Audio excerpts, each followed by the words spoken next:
Hello, everyone, and welcome to another episode of the Rabbi's Daughter podcast. Once again, we're back. I'm Shira, the daughter, clearly, and I'm here with my father. Hello, Abba. Hello, Shira. Good to see you again. And he's the rabbi. And today we're going to speak about gender roles in general, but also specifically in the Charedi system, because the differences between the two sexes they changed a lot in the past, I guess, 100 years. Well, there are some things that have stayed the same. Well, clearly. But in the Charedi system, things are very different from every other system because we don't change like the entire world. We have our own bubble to do things like... Sure, I like that you say we. Yeah, it's good weird. for you. I have a story to tell you about it, but later. So the Charedi system is kind of going with the rabbis, and I'll start with something that gets me really annoyed every time, and I want to know what you think about it. Because the way I grew up, like the family, so even when you were in college and you were learning, still you were responsible for providing, you were responsible for, you were leading the house. I mean, you are. Breadwinner. Yeah, but not just in this, also in Torah, in Ruchaniyut, you're like the rabbi of the house. And I believe it's very important for a dynamic of a family and of a relationship of a couple, just to have the man, that he's the man, and he's providing, and he's strong, and, someone you can lean on. Thing is, though, when you go to yeshiva and then you go to kollel and your wife is providing, so it becomes difficult because she has a responsibility. She's like leading a team in Apple or Google or something. She has like tons of responsibility. She speaks to people from all over the world, and she's providing, and she's responsible for the kids also. And he's like, it's kind of still in school. And it's hard, and I think it's not good. So what do you think about it? Well, first of all, Shira, that's a very anti-feminist position you're taking over here. You want the strong man who'll be the leader of the household and somebody for his wife to lean on. And I think, we can say, Fefa family can be proud of itself to bring up, a girl who thinks in those kind of terms. It's not that I'm not feminist, but... Well, you're not sounding that feminist right now. I just think it's right. Okay, that's good. What I'm saying is it's not necessarily the natural outlook for today's young women or young men for that matter. The fact that you're saying, yes, you want, as a girl, you're looking for, even for yourself on a personal level, you're looking for a strong husband, a strong man that will be a leader in the home, that will be the provider, and not just in a financial sense, but also in the sense of the home. That's a meaningful thing. And the truth is that for you, it's not because you're terribly traditional. It's just because it makes sense to you. It makes sense on an intuitive level. It's how you feel. It's also what I see at home and with our grandparents also. It's like this in the area where I grew up. Right, which says a lot also for how important educationally homes are. Homes where you grow up, what your experience has been, where your intuitions are shaped and molded. Those things make a lot of difference, even though in your schooling system, that wasn't the emphasis. Sometimes in the Batei Yaakov system, then there's a lot of, number one, the gender roles are switched, and we'll speak about that in terms of providing, the man being the guy who's learning and the woman being at work. But also, and I'm interested to hear your experience on that, there's a certain distrust of men, meaning men are a bit weak, and it's up to the woman of the household, the wife, the woman, to kind of send the husband out to learn and to keep him strong and to make sure that he fulfills his side of the deal, as it were. It's kind of her responsibility to make sure that he does what he's supposed to be doing. Yeah, so there are a few things to that. First of all, talking about the deed, it does exist. Like my teachers used to speak that way. they were like, you get married, you have this like, he gets married to a woman that's going to provide, and you get married to a husband who's going to work To learn. to learn. And Make sure you don't get switched. yeah, important difference. And you actually have to keep up with it, like, for the rest of your life, because that's what you signed up for, I guess. So there is that. But I think that it's a bit like this in the Western culture in general. Like, I don't know if to call it distrust of men, but you do find many women speak like this. Speaking like negatively yeah, about you men. can't trust men, and, you know, they're just one of your kids and stuff like that. You get it all the time. They don't speak like that. Like, my teachers wouldn't speak like this. Not consciously, because you do have a respect to Talmidei Chachamim, and you Right. can't just say he's one of your kids. Right. But I think under the surface it does exist, because they do say all the time, you have to send him, you have to kind of make sure he learns. Right. And send him away. And you also, if you are the one that needs to provide and to take care of the kids, so yeah, he's like this dude that goes to kind of school every day. Well, kollel, school, whatever. Yeah, but it's Not the same. It's not the same, but well, maybe tell me the difference, because it does feel the same. I mean, what's the big difference of? I mean, it's maybe like, it's not even like university. You don't have exams. You don't have that high responsibility. It's just coming and learning, like in school. Well, I mean, first of all, we could get into this. I don't know how deeply we want to get into it, but I think that the difference, like you pointed out, is that in school you have exams, and in kollel, generally speaking, it's not a place where you have exams. In kollel, it's where you realize your learning. It's where the learning itself becomes the purpose, as it were. The purpose is to learn, to allow these young Torah scholars to grow and to thrive and to become the greatest version, in a Torah sense, of themselves that they can. Now, you know what, let's go back to your original question. What does that do to relationships? So in the Tzarich Yun journal, which is, I'm sure, where you've heard some of these ideas from, there was one article which had an amazing title to the article. The article was, Men Are From Mir and Women Are From Intel, right? A play on men are from Mars, women are from Venus. And the article explored exactly your question, meaning what does it do to a relationship when men are from Mir, and the deepest decision that they have to make is whether to switch chavrusa, you know, their study partner, this guy, that guy. That's kind of the extent of their decisions, while the wife of the family could be a team leader at, let's say, Intel or Mobileye or Amdocs or Facebook or some other kind of international, multinational company. She doesn't necessarily have to have such a good job, but she's providing, so she goes to work, and that's a big responsibility. Right. And I think that the answer to that question is that it depends. I don't think there's a single model or a single kind of way in which to frame this. There are some Torah scholars who feel truly fulfilled in their kollel, and they're growing and they're thriving, and they're also thinking of like the next steps. Where's it taking them? And perhaps they will become rabbis, or they'll become a rabbinical judge, or a teacher in a yeshiva, or a rosh yeshiva. It's going somewhere. And even if you don't necessarily have those things in mind, but there's a sense of moving forwards. There's a sense of, wow, something's happening here.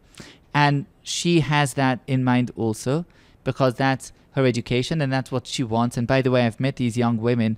Sometimes when I visited these kind of companies in Tel Aviv, in Bnei Brak, and you often have young Charedi women working in these very impressive and prestigious companies, and they'll say, yeah, you know, I'm here because I want to support my husband in his learning, and his learning is so meaningful for me, and it's so dear to me, and he's really, you know, he doesn't go down in her eyes because of his being in learning and not being in this productive, quote unquote, productive world.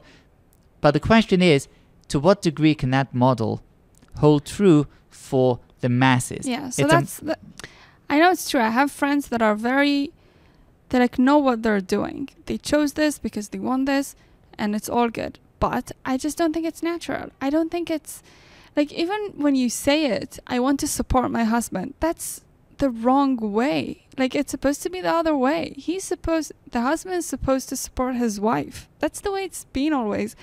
And I think it's natural. It's even hard for me to hear it. Well, let me respond to that. It's always been that way. Yes, of course. Men are the one that always used to go out to work and used to support the family and support their wives. 1 second. I'm not going to say that today's different. That's not where I'm going. Good. You can go that way if you want. But I'm not going to say today's different because I think that even today, that is the default. And it's good and proper that it should be the default. You know, I'm not saying it's all chivalry. You know, we're not knights in shining armor. But that principle, that model remains true. However, for time immemorial, for many, many years, there have always been exceptions to that rule. And those exceptions to the rule are worthy. And they're good, meaning you've had women who have said, you know what, I can go to work in order to allow my husband to dedicate his life to Torah study and to become a great Torah leader, perhaps. You know, you never know. But to dedicate his life to Torah study. And I can do that. And provided that it's provided you have a rule and you also have exceptions to the rule, then it works well. Because at the end of the day, you're right. There's a natural model, which is the way things have always been. And there's a reason, and which is good. And there's a reason why it's the way that it's always been. We sometimes call that a kind of accumulated wisdom. Wisdom that accumulates over the generations. I guess that's a good model, right? It's worked well, and it continues to work well. But it doesn't mean that exceptions to that rule are necessarily bad. You can have exceptions to the rule. I think your main point here is that when you have a whole society that switches the rule upside down and everyone kind of the default becomes the exception, then things become strained. And I think that's true. And I think that's why initially when this model was kind of conceived, it was never put on paper. This kind of model of switching the gender roles with men staying in kollel and learning and women going to work and supporting their husbands. I know you don't like the expression, but that model was never kind of declared formally. We're now starting a new model. It developed over the years because of the immediate need to rehabilitate the Torah centers. And Rav Yeshua Eichenstein, who is a Rosh Yeshiva, he went on the record. It's good to know this. He went on the record, must have been a few years ago, not long, I don't know, maybe 5 years ago or so, I don't remember exactly. He went on the record to say, maybe a bit longer, to say that this was only intended for a couple of generations. And after a couple of generations, he said, we'll go back to normal. And he quoted the Chazon Ish in saying that. And then, of course, the entire Charedi community was up in arms, and like, how dare you say this, that, everything is going to switch and we're going to go back to normal. What does that even mean? And then he backtracked. He said, I take it back. Like, what do you mean? Like, did the Chazon Ish say it or not? How do you take such a thing back? It's not so simple. But he kind of took it back. He backpedaled. But that makes a lot of sense. Meaning, even a traditional society that really tries to perpetuate, that tries to maintain the kind of tradition that we've lived in over many years, can make an exception and can say, you know what, we need to rehabilitate the Torah. Well, we need to do this for a while. And they did it, and it's probably good they did it, because now we have all the Torah world that we didn't have before. Very good point. Meaning, it's that model. There's a journal called Diglenu. Diglenu, our flag. Okay. It's the journal of Tzirei Agudat Yisrael, the Agudat Yisrael youth. Okay, from way back. It's not around anymore today, but I'm talking about 60s, 50s, 60s, maybe also some of the 70s. I don't know when it stopped. But if you read the kind of early writings in Diglenu, you'll see how subversive they are, how they speak to the girls. And they say, girls, you've got to go out there and get yourselves jobs. And we know that it's not what your, mothers want from you, because the mothers are Holocaust survivors. What do they want from their daughters? To get married, to raise a family. What do they want? And what do they want from their sons? To get a job and to be, a good father. It was the expectations were so basic. The aspirations were so minimal after going through the Shoah. And Tiglenu said to the boys, don't listen to your parents. It's like, it's even hard to read. It's like, don't listen to your parents, but rather follow the Rosh Yeshiva and the Mashgichim and dedicate your life to Torah study. And the girls, don't follow your mothers, but rather, I remember one of the articles there said, be like your grandmothers. I'm not sure exactly who that was a reference to, like before the war. I don't know. But one way or the other, it's kind of subversive. It's kind of this energy, very pioneering energy of doing something really different. And so I think that's what kind of bothers you. Okay, we've done it. Yeah, we've achieved it. I'm not saying it wasn't good. I think it was good, and I probably would have also done it back then. Because, you want to build the Torah world. It's something you want the world to have, but we did it. Right, and today you're right. It does cause a lot of tension, among other things, because today it's just very hard to live with one salary. It's not just about the switching of the roles, which is a big deal. I don't want to understate that issue. I think that ultimately, because everyone gets funneled into yeshiva/kollel, then you have a lot of people who don't feel fulfilled there, and the relationship becomes strained. And I think that's a thing that we do need to speak about. But I think in addition to that, just today's reality requires people to have, a family, to have two salaries, and the expectation of today's youth is to live well. People are not built, I don't know how people are built exactly, but you don't have the same kind of ideological energy to sacrifice the way that previous generations in the 60s, 70s, whatever, would say, yeah, we're ready to sacrifice for the Torah study. People today expect to live a good life with cars and vacations. It's not like it was once. Also, it's not what you saw back then, because then you actually had to sacrifice in order to build the Torah world, but now you don't really have to sacrifice that much. Well, the Torah world is a very theoretical and abstract concept. If you want to be a significant Torah figure, right, a rabbi or a Rosh Yeshiva or whatever it is, takes some sacrifice. Meaning, for those who are aspiring to that, whether men who are aspiring to reach that, or women who want to marry someone who's going to be a Torah leader, then it requires sacrifice. That's true today also.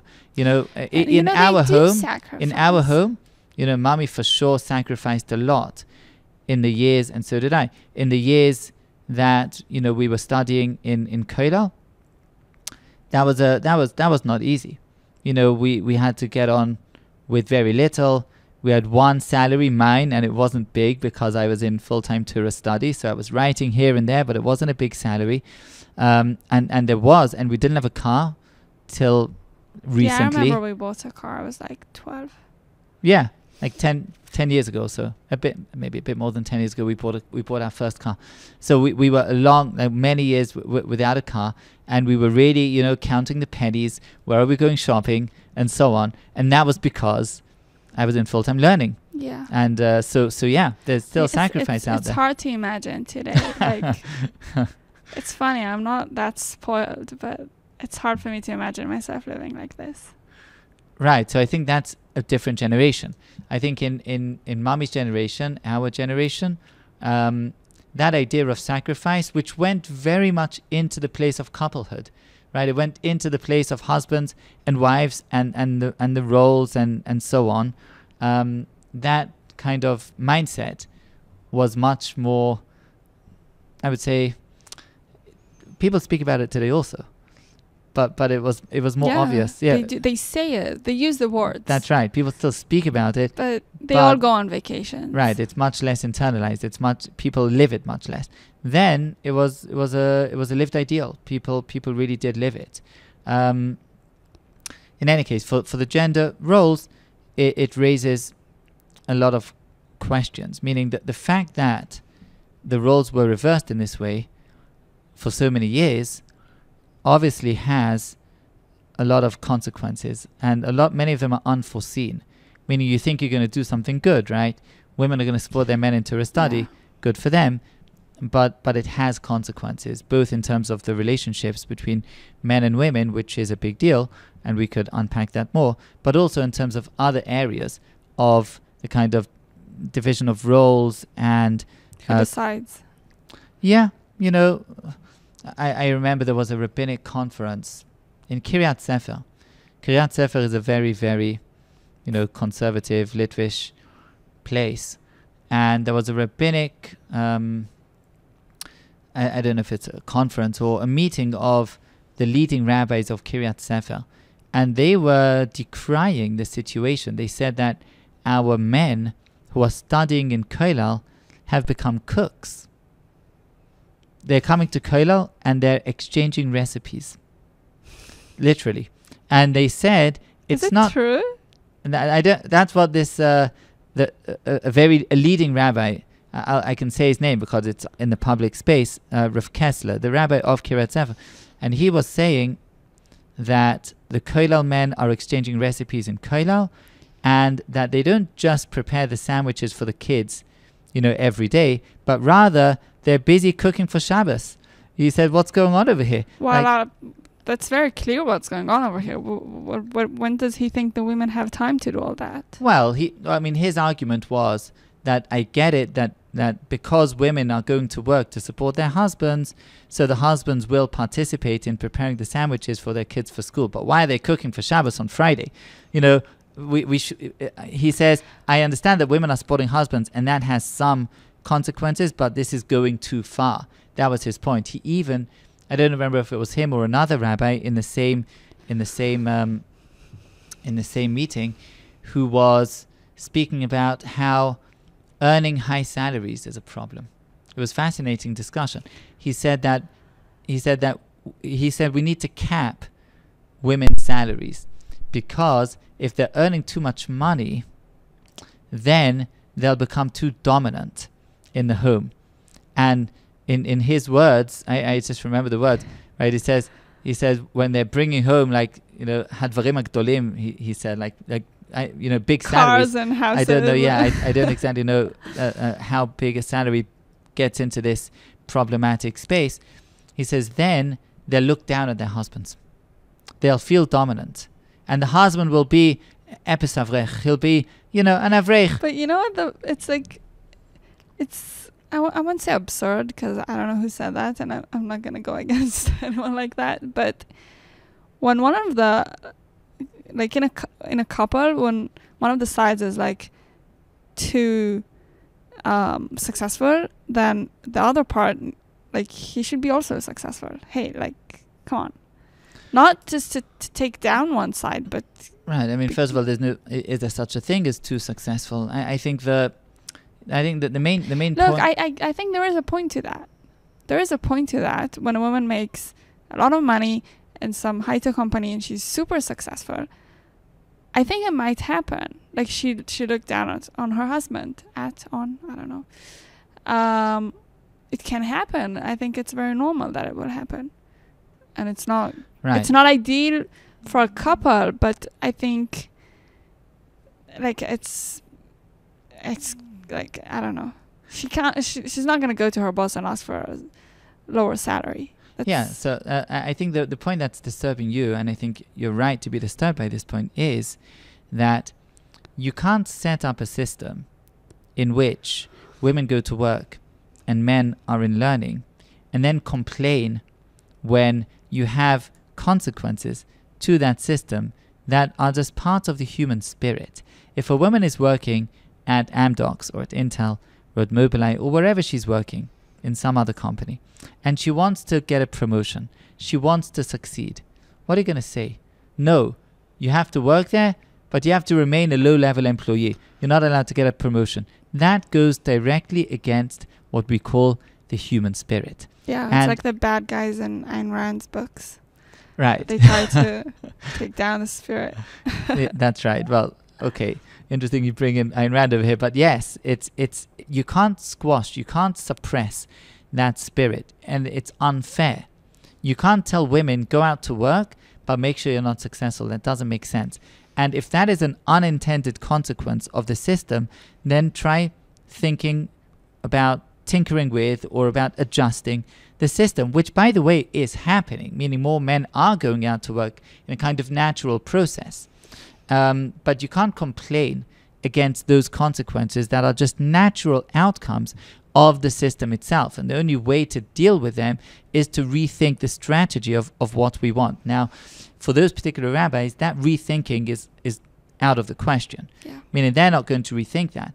But I do think that there is a recalibration that's taking place just from the field itself, from the way that people think. I meet a lot of young Charedi men. They come to the programs that I run, sometimes in this room, and they are much more, I would say they would be much more likely than a couple of decades ago to be thinking deeply about what they want to do in the future, to be thinking about how they're going to be making an income. Many of them are already dabbling in studies of some sort, even while they're in yeshiva, meaning it's a different generation today than it was before. And I think part of that is this kind of, gender division. Men want to be men. It's funny that do you think, I want to talk something about this. How for men, you probably had an quite a people like that. You were always the man in the family, but how is it for men when they're not? Do you see it on them? Does it have an influence on them? How when they have a wife that is way stronger than they are. Yeah, it's not easy. In which way does it impact them? I think each person is different. I'm not sure if there's like a general rule, but there's been interesting studies on this, the effeminate nature of today's men, which I was going to mention. It's funny that this should be a phenomenon which exists not just in the Charedi space, but in the world, in the West generally. In the Western world, there is a growing concern about the effemination of men, that men are growing up to be less masculine and more feminine because of a concern of the quote-unquote toxic masculinity and so on. It's bad to be masculine. Just being masculine is automatically toxic, right? Don't be a man. And there's this gradual kind of process and therefore also growing concern about the effemination of men, which people like Jordan Peterson and others. Haredim become like the liberals. Yeah, but it's interesting. It goes to show you that perhaps, the trends that take place in the world are really global trends. Just the way in which they have their expression, the way in which they're realized is different in each society. But it's interesting. It's an interesting observation that you have the same kind of problem of effeminate or effemination of the male spirit. I heard from a few women that when you get married, you do want a strong man. Yeah. But in the Charedi society, like the elite kind of men, they're the ones that are learning. So it's not entirely true. Even among those who are learning, you have men who are, who know how to be masculine, who know how to be men. Yeah. So, for example, there'll be these women who are working at their high-level jobs, but they know nothing about what happens with money. Meaning everything connected to, after the income is made, okay, it's in the bank. Everything connected to how to manage, how to organize, how to spend, how to allocate, how to save, how to invest, it's all the man. Meaning even if he's a kollel guy. It's actually pretty common. It's fairly common. And so you see there that even though you would think there's a concern, right? The woman's going to be strong and the man is going to be wimpy and weak. But, some men have that, mechanism of saying, no, it's true, I'm in kollel, but I'm not going to be, I'm going to wear the pants, to use the American expression, right? I'm still going to wear the pants in the family. I'm still going to have that dominant space. And don't forget that the religious culture supports that. Who's making kiddush at home? Right? It's still the man who's making kiddush. It's still the man who's making... I have a friend, a woman. She's a little bit older than me. And she has a feminist kind of spark in her soul. Always had. And when she got engaged, she told her future husband, who is a successful lawyer, he's doing all right, but she told the future husband, please don't be upset with me if I'll want to make hamotzi on behalf of the family. Please don't get upset. Please, I know I have this kind of streak, and please contain me. Don't get upset with me. But most households don't have that issue, No, right? it's weird. And it's interesting, right? Charedi women, women are not brought up with feminism as an explicit way of thinking. On the contrary, the word feminism is even a slur. It has a very negative connotation. You're not allowed to say it. And if you do say it, feminism, So even though many Charedi women kind of become feminists, because they're sent out to work, and therefore they become strong and independently minded women, and they'll complain about, the fact that Charedi women are not allowed to drive. Today they are. You know what? They are in our society. In the Hasidic world, they're still not allowed, or at least it's deeply frowned upon. So they'll complain, and we have women in our programs who are very, very, up in arms about why can't women drive? Why can't women be Knesset members? Why can't women have, a bigger say? How can it be that we're sent out to work and we can do really high-level stuff at work, but back in our communities, the leadership, whether communal, certainly religious, certainly political, is reserved for men alone. And how does that make any sense? And so these Charedi women become more feminist in their thinking, but without using the word feminism, because that's a slur. That's like a negative word. It's interesting. Yeah, it is. It does have a bad connotation, like in school and stuff. You don't use this word. And they also don't say it explicitly that women are, like they can do things better than men. They don't say that. They just say that men need to learn. So. And figure everything out for yourself. Yeah. Right, but you do. That's a thing. And the I people. was always against it. I was. Right, but your counselors in school, your atzot or whatever it is, they'll tell you, you want a job where number one you'll be fulfilled, self-fulfillment, and you'll want to maximize your income potential and so on. But the idea that you want to marry a guy that's not learning doesn't exist. You can't say that. That isn't learning. Yeah, you can't even say that. Like I used to say, like, maybe there is another option that, he'll go to work in a few years, so he'll be able to support something like that. Right. But to say explicitly, like, I don't want a guy that's sitting down now and learning, you just can't say that in school. Right, which will change. It's a process. It's even in terms of the kind of feminism. You won't use the word, but those ideas have already kind of penetrated into the Charedi space. And, it's the way of conservative societies to allow things to develop without speaking about them explicitly. Like Charedim understood that internet is going to penetrate, I think. It did. And it did. But in the beginning, it was all internet is forbidden. And afterwards, it wasn't like, okay, internet is fine. It was make sure you have good screening. Meaning, in the beginning, you kind of put up a big stop sign because there's something here which might endanger, threaten the integrity of the community. So you need a big stop sign. And then afterwards, okay, let's see what happens. And what happens is that things develop on their own. They have their own dynamic. And I think the same is true of here also, in terms of the kind of male-female roles, and specifically who gets to work, who's the breadwinner. It's difficult for Charedi leadership, for rabbis and so on, to say, okay, now we're switching. We're going back to normal. And Rabbi Shua Eichenstein, who said something, he got slammed. It didn't work. How many years ago was it? It's a few years ago. I don't remember. 5, 6. I don't remember exactly. Yeah. It's pretty recent. But it'll be more like, let's allow the field to kind of adjust on its own in a certain sense. And that does happen. Maybe it happens a bit slowly to people's frustration.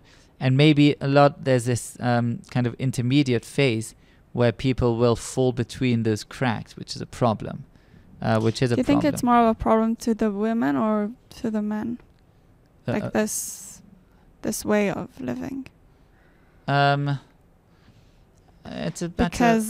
Because like you mentioned Jordan Peterson, he speaks a lot about the idea that men need to be masculine. He always says that you have to teach them to be monsters and then to learn how to control it.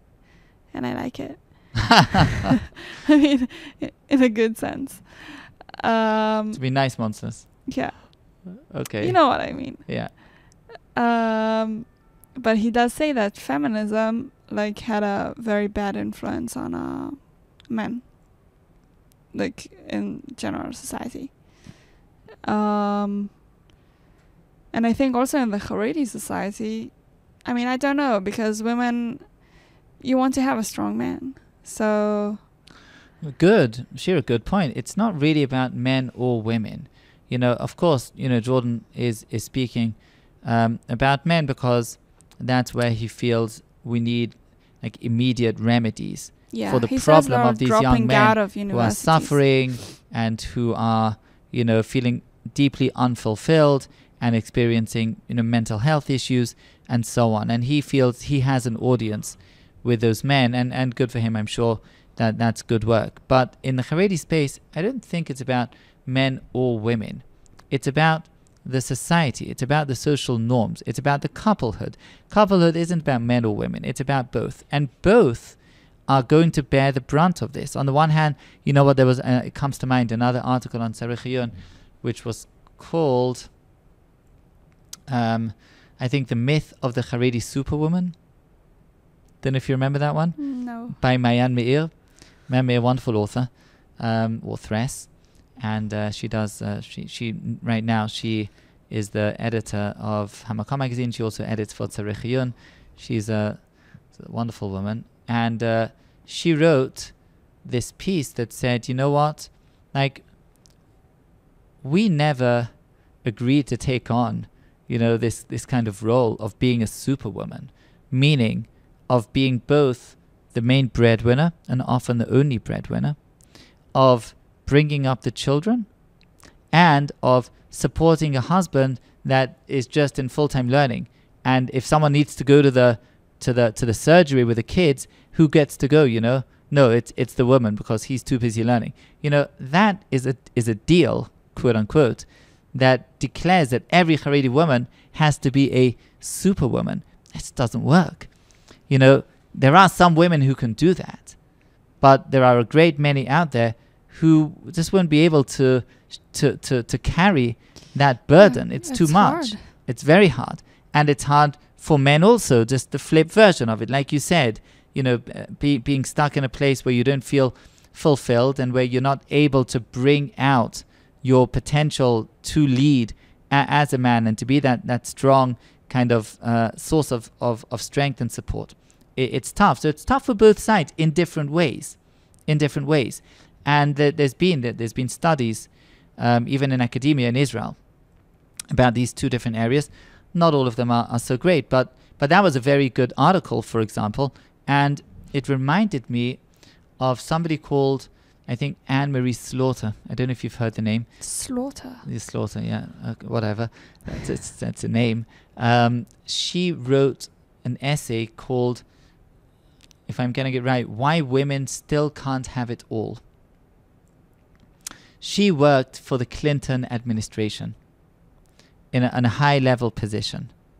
And she said, you know what? I can do this.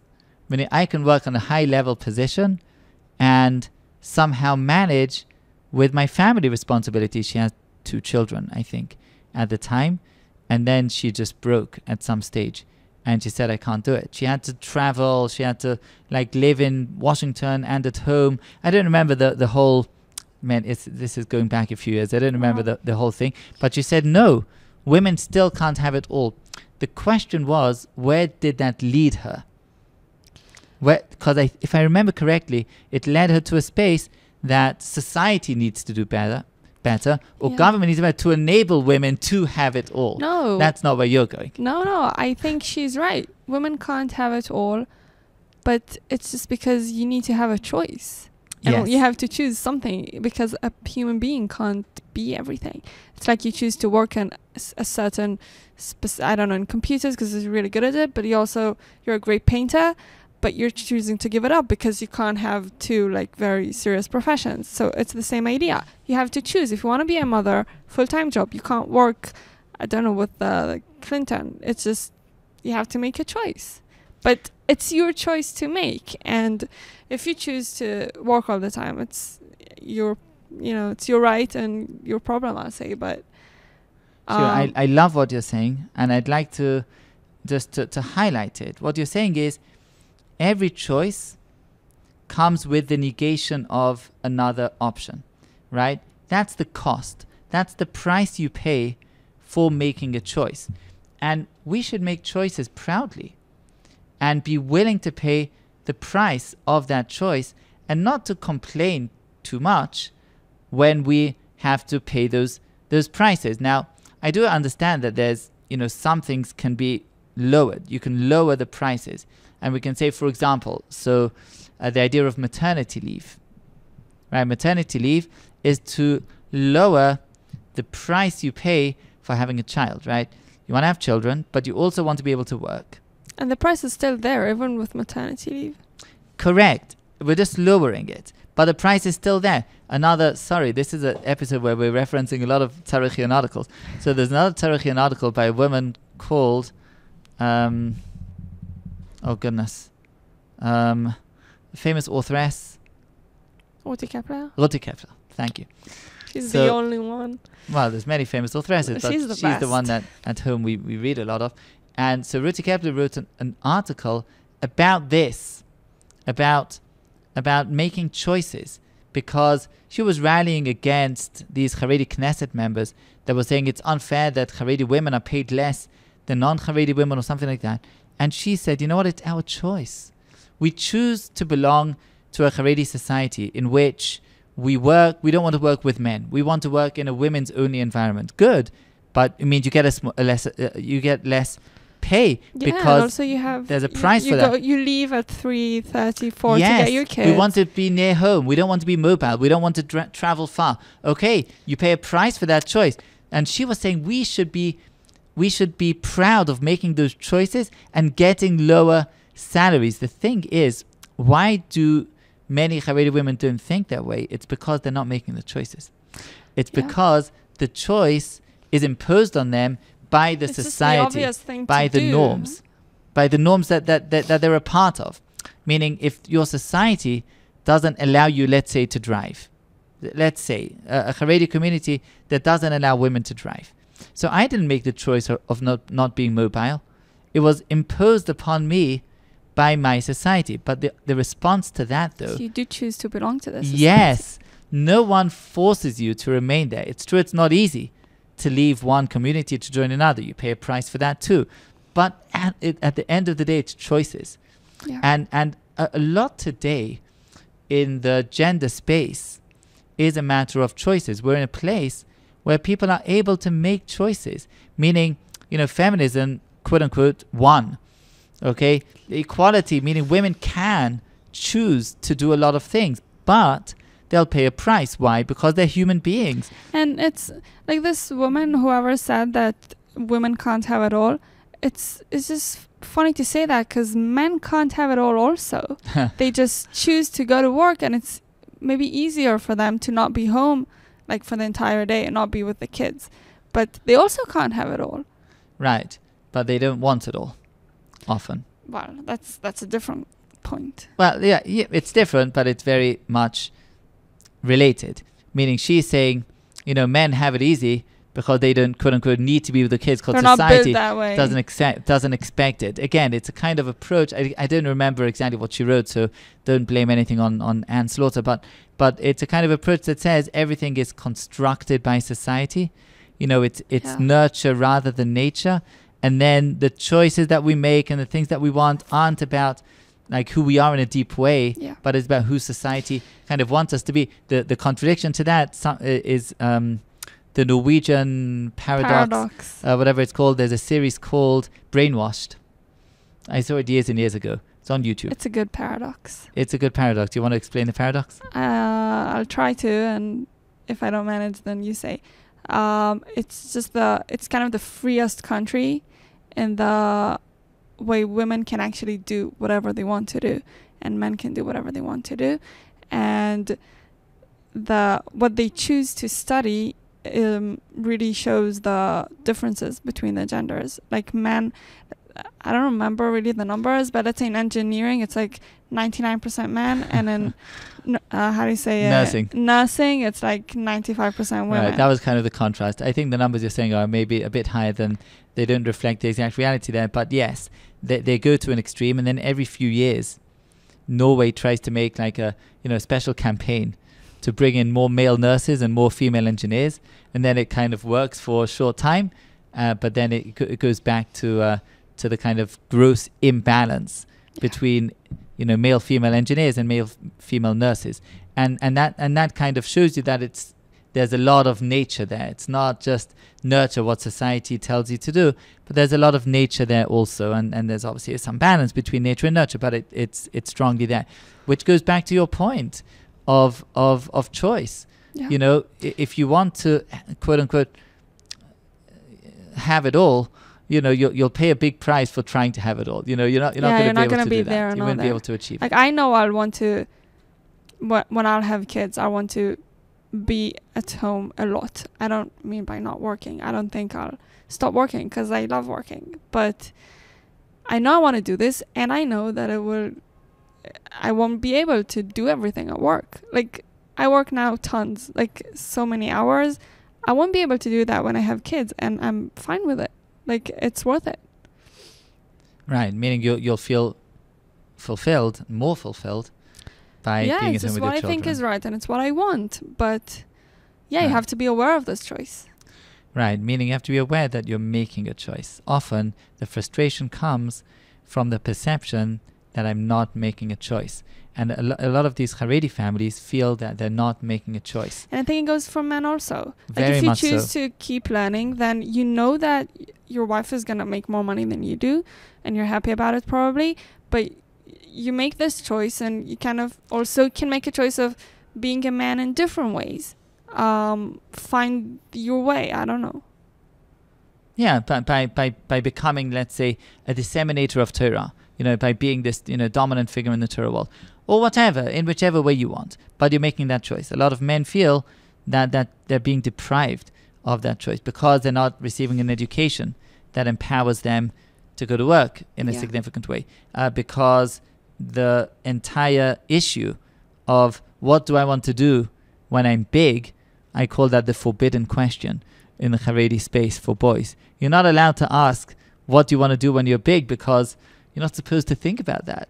You only wake up to that question 5 years after you're married, when you have 2 or 3 children, and then you say, like don't know English and you don't know math. What's next, right? And you have no foundations to do something else, and then you say, okay, what do I do? 1 second, I didn't make that choice.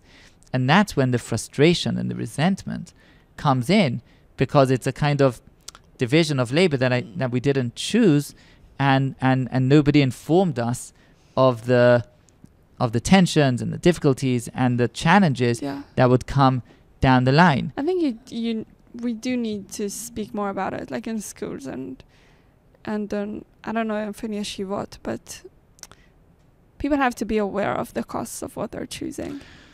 Well, and that's happening. Again, like I said before, it's not happening top down, but it's happening from the field. It's happening from the space of the youth. I see the guys coming into our programs today. They're well read. They know stuff. They know economics. They're way more kind of educated than, let's say, they would have been 20 years ago. The kind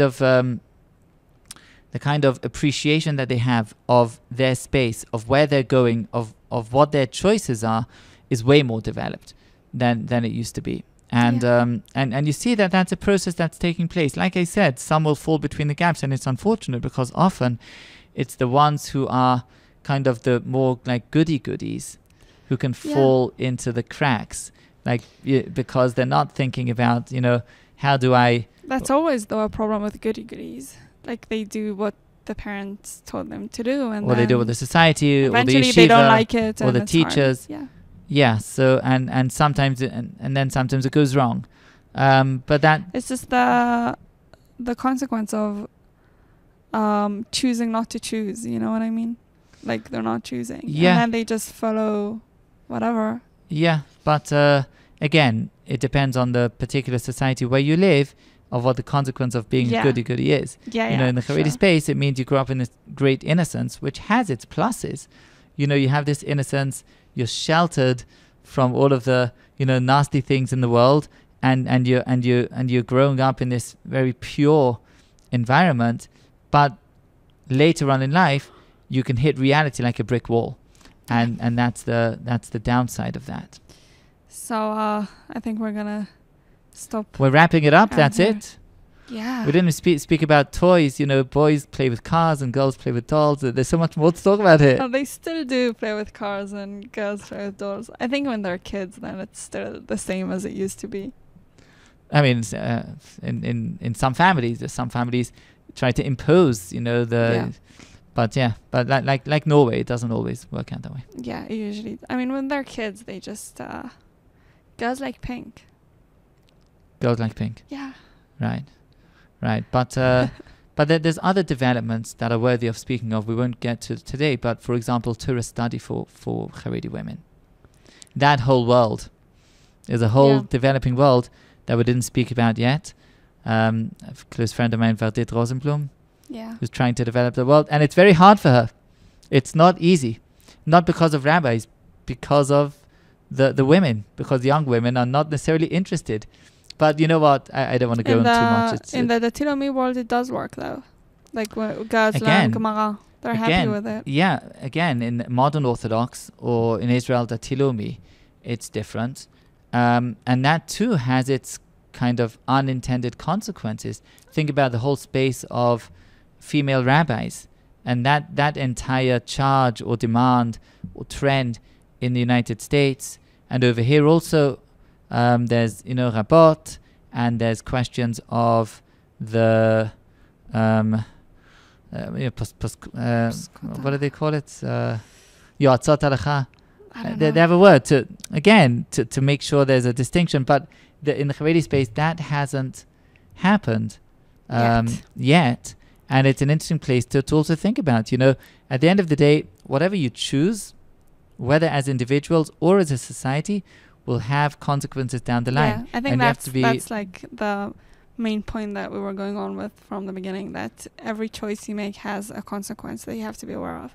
And to accept it if you want, and if not, make a different choice. And one of the advantages of the Charedi space is the stop sign at the beginning, and then you can learn from the experience of others who have made the different choices. You can be more aware of the prices that you might pay in the future because others have been down the route before you have.